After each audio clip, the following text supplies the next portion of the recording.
Buenas noches. Aquí entre reporteros los saludamos mi compañero Raúl Sánchez Carrillo y su servidor Félix Fuentes.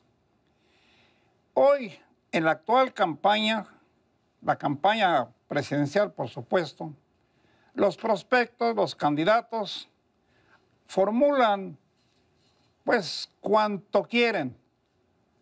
Y a veces gusta lo que proponen, a veces no. Unos dicen cosas buenas, otros regulares y algunas peores. Pero, en fin, eso sucede constantemente. Y en esta ocasión ha llamado mucho la atención las propuestas que ha hecho don Andrés Manuel López Obrador, el candidato de Morena. Él ha dicho que si llega a ser presidente, va a acabar con lo que se lleva avanzado del nuevo aeropuerto internacional, que va a eliminar a la reforma energética, que va a acabar con la reforma educativa, que va a impedir que México venda petróleo o compre gasolina. Y esto ha desatado, entre otras cosas, una polémica fuerte en la que han participado los empresarios, secretarios de Estado y el propio presidente de la República se ha referido en por lo menos 2 o 3 ocasiones a lo dicho por López Obrador. ¿Qué opinas de esto, Raúl? Ha sido esta una reacción en una oleada muy importante nunca vista en torno a lo que ha dicho el candidato de Morena, López Obrador, sobre el aeropuerto. Empecemos por ahí. Habla y menciona la cifra de 250,000 millones de pesos que se ha manifestado costará esa nueva terminal aérea urgente y necesaria para México desde los tiempos de Vicente Fox en la presidencia, y que a partir de los cañoncitos que jalaron los de Atenco y por la tierra no se pudo ni se hizo nada. Ahora bien, sale ya a la luz que el no discutir o no poner en la mesa de discusión los contratos tiene que ver con que el dinero no es del gobierno. Los 250,000 millones corresponden a inversionistas que están poniendo su dinero en México. ¿Qué es lo que entonces tiene la validez de la estrategia de declarar esta regresión? Pues como lo logró llamar la atención, pero en los hechos, el presidente de la Cámara Nacional de la Industria de la Aeronáutica dice, el aeropuerto nuevo no está a discusión, y el mismo presidente del Consejo Coordinador Empresarial, Juan Pablo Castañón, señala que no hay que discutir nada.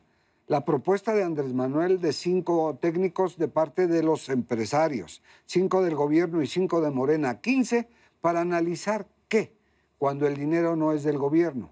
¿Recuerdan ustedes que cuando se intentó un nuevo aeropuerto en el Vaso de Texcoco, no fue posible por falta de recursos o por falta de voluntad?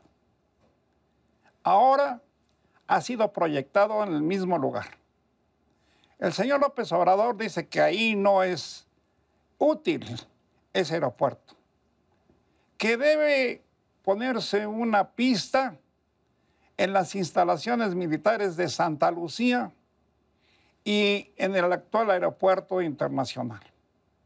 Primero habrá que saber si los militares están de acuerdo en ceder sus terrenos, sus propiedades, para hacer allí un aeropuerto. Desde luego que técnicamente la empresa mundial que se dedica a asesorar, a analizar en los países donde se quiere hacer un aeropuerto, que es Mitre, que es francesa, analizó perfectamente bien todos los antecedentes del proyecto que hoy está en marcha del nuevo aeropuerto de México. Mitre ha hecho aeropuertos incluso en el mar. Todos los argumentos de que en el lugar donde se está construyendo hay hundimientos porque es el antiguo lago de Texcoco en lo que era Sosa de México, no es válido porque los cimientos tienen una profundidad técnicamente correcta. Entonces se van cayendo los argumentos de que si son 250,000 millones, que se van a revisar los contratos. Eso tiene que ver con una aprobación técnica del más alto nivel. Y se ha insistido que no es posible hacer un nuevo aeropuerto porque no hay otro lugar factible para llevarlo a cabo. Y entonces, quitarlo ya hecho, pues la gente se pregunta, ¿por qué? Si esto ha sido proyectado con lineamientos internacionales, se ha insistido que no es un capricho del actual gobierno ni de ningún funcionario. Esto obedece a una elaboración del proyecto hecho con técnica internacional y con la participación de expertos que han señalado, primero, que ese era el lugar y las dimensiones adecuadas para realizarlo. Segundo, que no se puede ir a otro lado porque ya de por sí está en un lugar un tanto lejano de la Ciudad de México como para estar pensando en Santa Lucía o quién sabe dónde más, Raúl. Ahora, acabar con la reforma energética, a mí y a mucha gente, a todos ustedes, ni les va ni les viene. Pero es una reforma que fue aprobada por los diputados y los senadores. Me supongo que la realizaron una vez estudiados todos los beneficios y hasta los perjuicios que pueda tener esta reforma. Y entre otras cosas, esa misma reforma ha dado lugar a que sean hechas inversiones en el ramo petrolero por 1.489 millones de pesos. Entonces, si ya tenemos empresas internacionales que durante años no se quiso eso, pero finalmente ya se aceptó, y esas empresas ya llegaron a México, ya hicieron sus primeras inversiones, ya están listas para sacar el petróleo de lugares profundos del Golfo de México, por ejemplo. Petróleo que nosotros los mexicanos, o petróleos mexicanos, no es capaz de extraer porque ni tiene la técnica, ni tiene los empleados, ni tiene el dinero suficiente para extraerlos. Entonces, ¿cómo se echa abajo una reforma energética que para mi juicio ya no tiene remedio más que sostenerla, llevarla a cabo y en vez de tratar de destruirla, pues sacarla adelante, ver cuáles son los mejores beneficios para México y no estar pensando en una situación política de un hecho que ya está consumado. Además, que el último anuncio, el 18 de marzo pasado, que fueron 80 años de la expropiación del petróleo en México por el entonces presidente general Lázaro Cárdenas del Río, contrajo ya una inversión de 200,000 millones de dólares para tener exploración y extracción a grandes profundidades. Bien dices, Félix, que quienes tienen esa tecnología no la venden, sino la rentan, se asocian. Y sobre barril de petróleo que sale, pago del barril de petróleo crudo y a mandarlo a refinar a donde esté. Claro. En tanto se reconfiguran las refinerías, que se habla de crear 6 refinerías como si fuera un horno de pan, 6 sucursales para hornear pan. Las refinerías con la tecnología moderna necesitan un tiempo de construcción, un tiempo de operación y de ajuste y sobre todo de asentarlas para que puedan procesar en la refinación el petróleo pesado crudo que tiene México.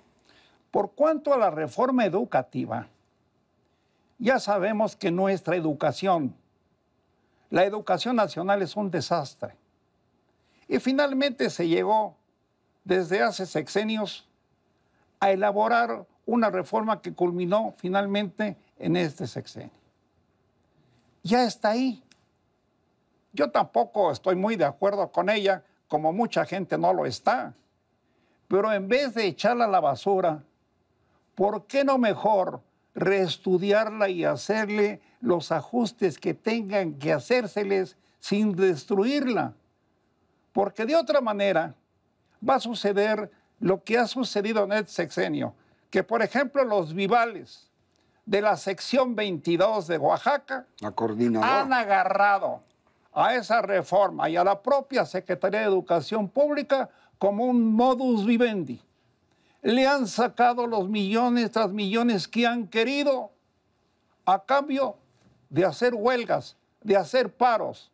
Y los niños de Oaxaca son los más atrasados educativamente de este país por ese atajo de vivales, que ni siquiera son maestros, porque imponen en esos puestos, en esas plazas educativas, a individuos que ni siquiera cursaron la primaria, pero que los ponen ahí solamente para que estén cobrando sueldos y prestaciones de todo el año. Entonces, ¿es correcto destruir lo poco que se tiene y empezar de nuevo? ¿O cuánto tiempo nos va a llevar empezar a hacer otra reforma educativa, Raúl? No, además, el tiempo que no se detiene ni perdona ya no da oportunidad a que se replantee una situación en reforma educativa, sino, como bien señalas, puede ser perfectible, que se componga, que se mejore, pero que si no sigue adelante, el atraso en cada uno de estos temas que hemos tocado.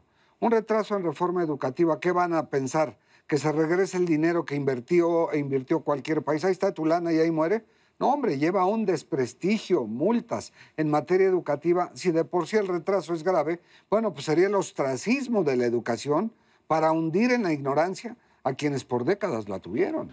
Por cuanto a no vender petróleo y no comprar gasolina, hay que tener conciencia de que los mantos petrolíferos de México, sobre todo del Golfo, están muy disminuidos. Y que si no vienen compañías extranjeras a decirnos cómo extraer el petróleo, ya no podemos vender petróleo. Y sin la venta de petróleo estamos perdidos, porque han de saber ustedes que el año pasado costó el 70% de la gasolina que se consume en México comprarla fuera de nuestro país, a unos precios increíbles. Entonces, si no se vende el petróleo, ¿con qué se va a comprar la gasolina? ¿Y cuál va a ser el futuro de este país si carecemos de los energéticos necesarios para movernos? Raúl, se nos va el tiempo, sí, infortunadamente. Sí. Les agradecemos a ustedes su atención y nos estaremos viendo aquí en la próxima, hablando de este y de otros temas. Aquí entre reporteros, hasta la próxima. Gracias. Buenas noches.